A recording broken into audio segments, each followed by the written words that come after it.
I wish I was somebody that flossed every day. I can't put up my hand and say I flossed my teeth every day. I flossed my teeth whenever I remembered, maybe 3 times a week, maybe 4 times a week. Floss every day. Exercise. Eat right. Drink water. Mind your business.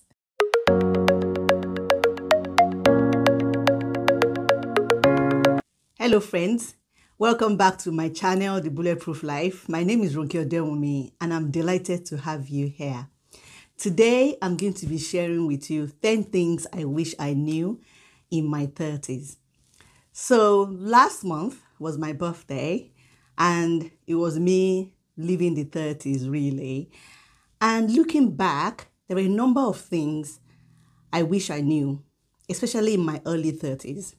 So I've decided to share them with you today so that if you're in your 30s, you can learn them now and take advantage of those things and make decisions and moves to move you closer to a fantastic 40s or to build financial wealth before your 40s, and also to help you take advantage of the 30s, which are your golden years.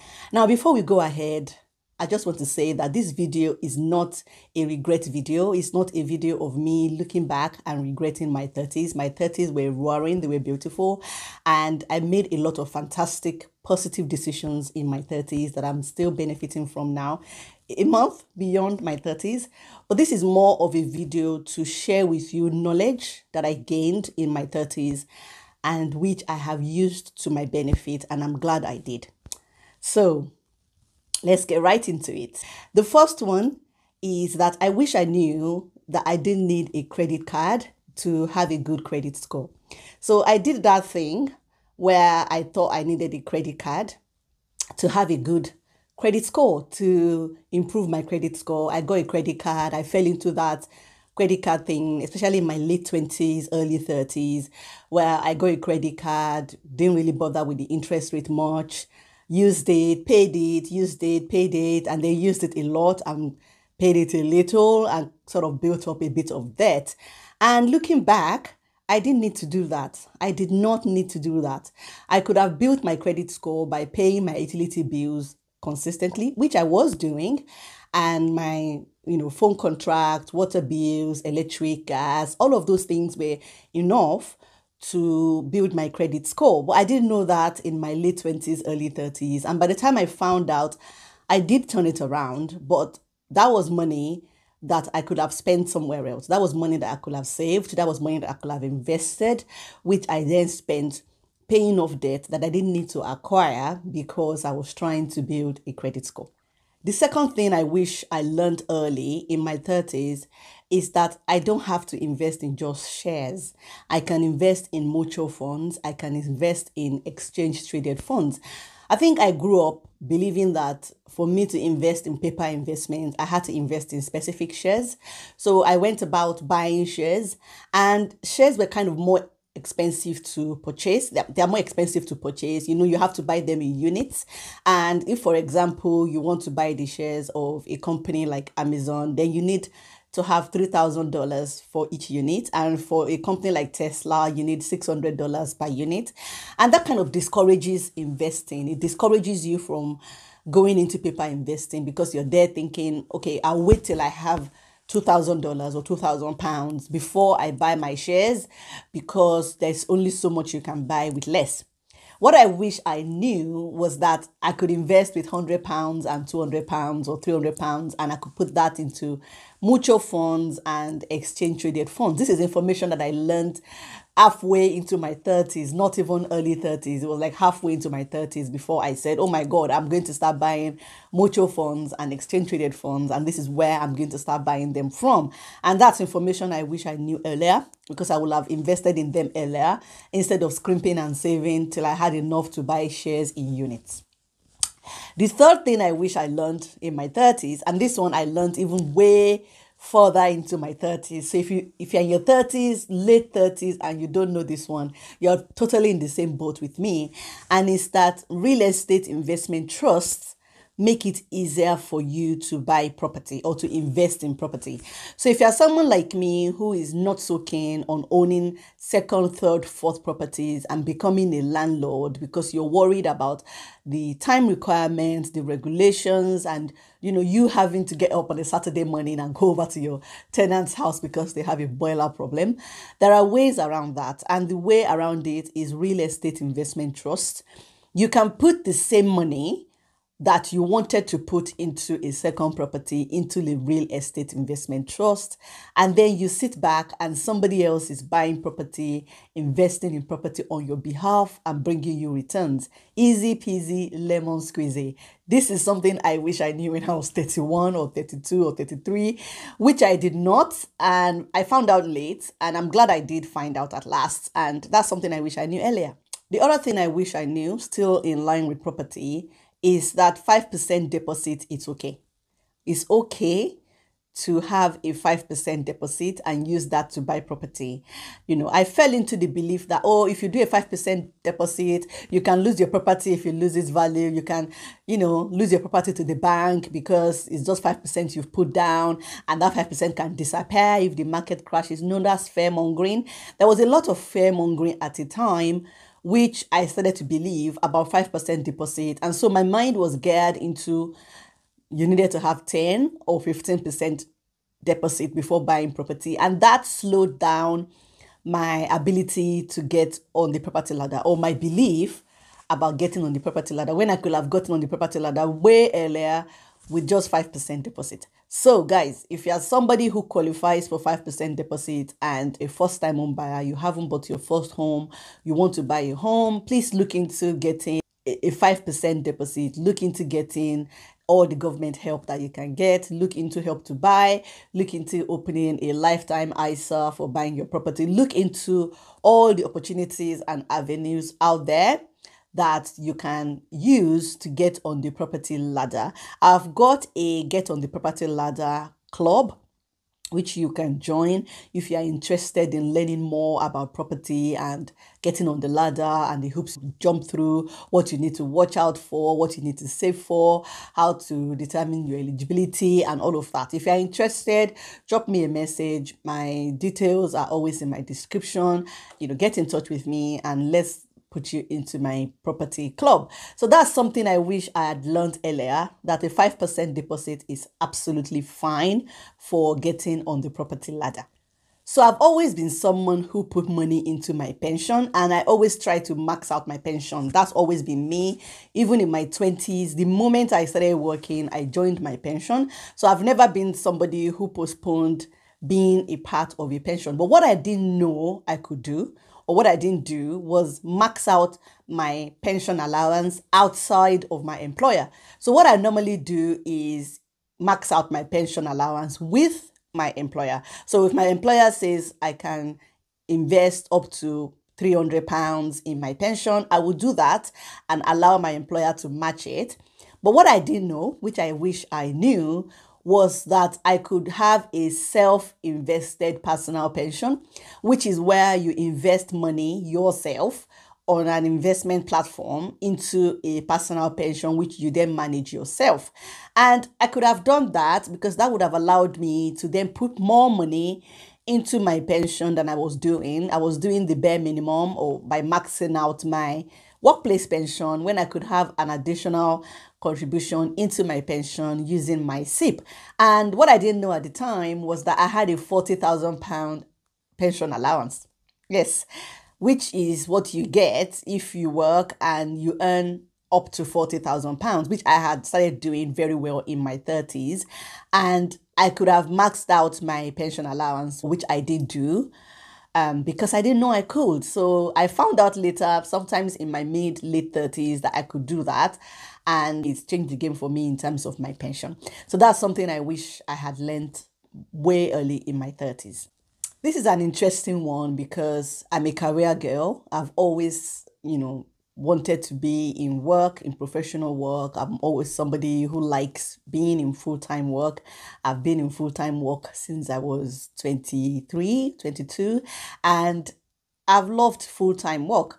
But one thing that it took me time to learn as somebody who works in full-time work as a professional is that my career doesn't define me. My career doesn't define me. And if you're somebody who thinks that their career defines you, I want you to learn what I learned late. I want you to learn it now. Your career doesn't define you. Your career is not who you are. And I've learned to walk away from telling people I'm a management consultant, I'm an accountant. When asked about myself, I'm more than that. I'm Ronke Odewumi. I'm the bulletproof coach. I'm a finance guru. I'm a mom. I'm a wife, I'm a Christian, I'm a sister, I'm a lover, I'm funny, I'm Angela, I'm a lot of things beyond my career. And that's something that took me time to accept that my career doesn't define me. Now, what makes that important is that sometimes your career slows down. Sometimes it stalls. My career slowed down a bit when I was having children because I took maternity leave. I missed out on promotions because I was on maternity leave. And my career stalled or felt like it slowed down to me at the time. And because I was defined a lot by my career, it made me quite unhappy. It made me somewhat sad. It made me, disturbed because I had timelines. And that is something that once I learned that my career doesn't define me, or once I accepted my career doesn't define me, I became a happier person. I became somebody who was able to find purpose and joy outside of my career. So my performance reviews started to mean less to me emotionally. I was somebody who would go in for performance reviews and come out of it feeling like the review was not of my job, but was of my person. They tell me something, an improvement point in my job, and I would take it personal in my mind. I would mull over it for days. I'd be miserable. I'd worry about it. I'd do a lot of navel gazing around that feedback, and I would forget all the positives. I'll forget how they've told me I've had an amazing year, how they've told me what a team player I am, how organized I am, how much my team has benefited from me being a part of it. I forget all of that and I just focus on the negative feedback or the improvement point. And that was because I was allowing my career to define me. I was allowing my career to determine who I was. And the moment I learned that, which is something I wish I learned when I was 28 or 29, I became a happier person. So that's one thing I wish I'd learned earlier. Another thing I wish I'd learned earlier is that it's okay if you're in your 30s and you haven't found your purpose or you haven't found what you think you need to be doing in life. It's absolutely okay. So one of my siblings, a guy, is an artist, is a graphic artist and a fantastic, excellent, genius graphic artist. And I was always wishing that I'd always known my path the way he always knew his. Like by the time this guy was 5 years old, we all knew he was going to be a graphic artist. He knew he was going to be a graphic artist. It was just his calling. It was his talent. It was what he was good at, what he loved, what he wanted to do. It was his passion. He could draw from morning till night. It was just him. It was just who he was. There was no confusion about him. And I was envious of that. He had purpose. And the older I grew, the more I kept wondering, okay, so is my career my purpose? Is this what I'm meant to do? Is this my legacy? Is this what I would say? This is what I spend my life doing? Do I enjoy it? There are days I enjoy it, and there are days I feel like, please, I want to win the lottery so I don't have to work. I don't want to wake up early. I don't want to travel. And the more I got into my 30s, the more I worried about my purpose. And I'm here to say, you don't have to. You don't have to worry about your purpose. You will find it. It will come.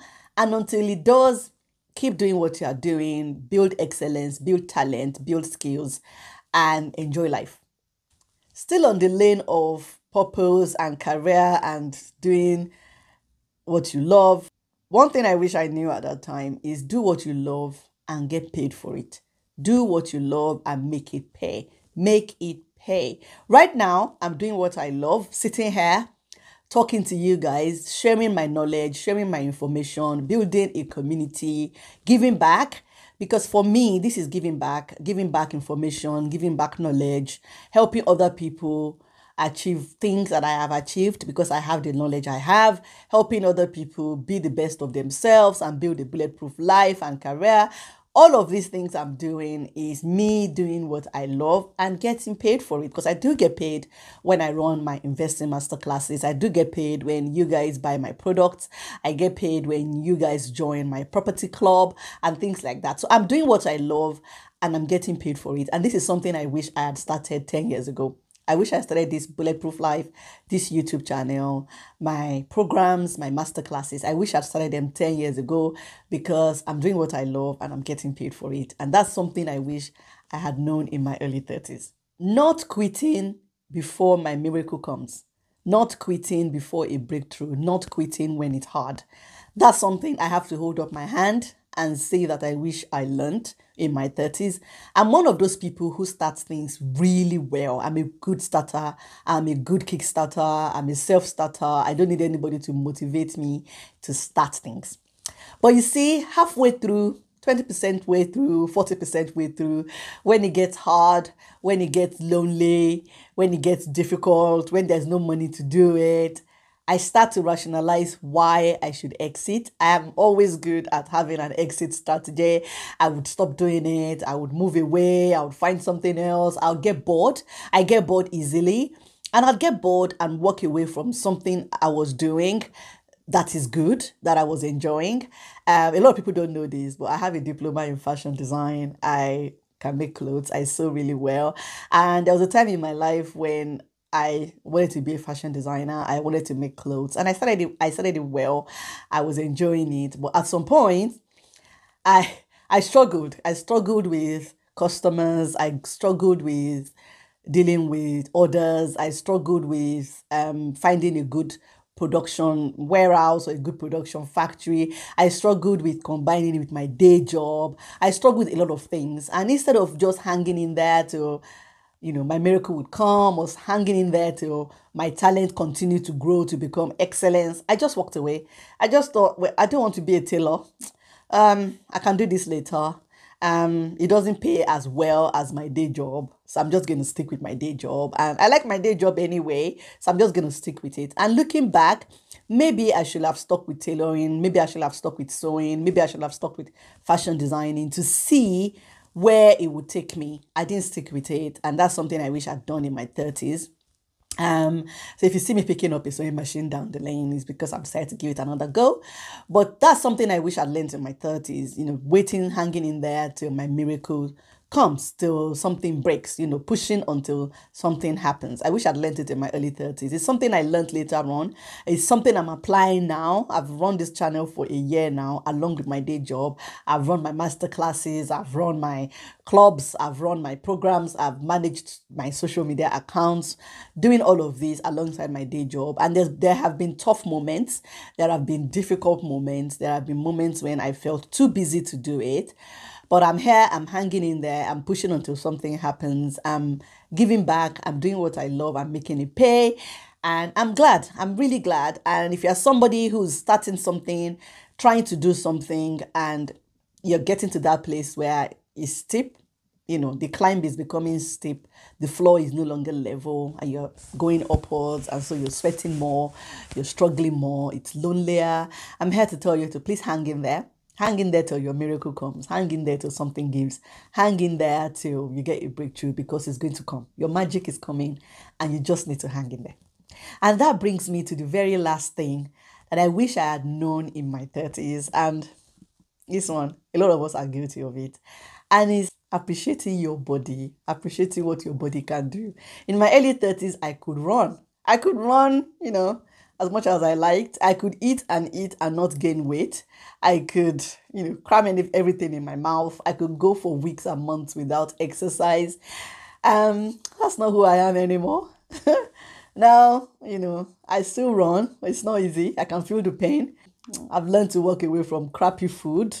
Exercise is key. It's really key. And I just wish that exercising was something I imbibed when I was like 28, 29, 31, 32. I wish it was something I'd imbibed then, to do 4 times a week, and not something that I'm imbibing in my late 30s, early 40s. It's not something I'm now imbibing. It's something I wish I had done then. I wish I was somebody that flossed every day. I can't put up my hand and say I flossed my teeth every day. I flossed my teeth whenever I remembered, maybe 3 times a week, maybe 4 times a week. Floss every day. Exercise. Eat right. Drink water. Mind your business. You know, do all those things. Take care of your body. Appreciate your knees. Take care of your body. I cannot overemphasize that. I feel strong. I'm still healthy, but exercise has become something important, something I now know I really should have been doing for years. Should have ate less crappy food, in my 30s, which I did. I mean, I ate whatever I felt like eating and got away with it, but I can't get away with it anymore. And that's something I wish I'd learned in my early 30s, mid 30s, which I'm passing on to you now. So if you're in your 30s, exercise, eat right, forget the crappy food, take your vitamins, drink water, take care of your body. It's the only one you've got. Appreciate your knees. Those knees, man. You can bend them, you can bend down low. Yeah, your 30s, honestly. It's something I wish I'd learned. So now you have the 10 things I wish I'd learned in my 30s, 10 things I wish I knew in my 30s, which I know now. So if you're in your 30s, get on them. If you're in your 40s and there are some of these things you still don't know, get on them. If you're in your 20s, lucky bastard. If you're in your 20s, it's just the perfect time to get on these things. There are one or two things I haven't mentioned which you should learn in your 30s, but because they don't apply to me and I knew them, I didn't mention them as part of the 10 things I wish I knew in my 30s, but I'm just going to drop them very quickly. Save aggressively, invest aggressively, join a pension. Those 3 things, honestly, the earlier you do them, the better for you, for your finances, for your future. Save, save, save like your life depends on it. Invest aggressively. And please, if you don't have a pension, get one now. Compound interest is your friend. Time is your friend when you invest early and get on a pension early. I hope you've enjoyed this video. I hope it's added some value to you.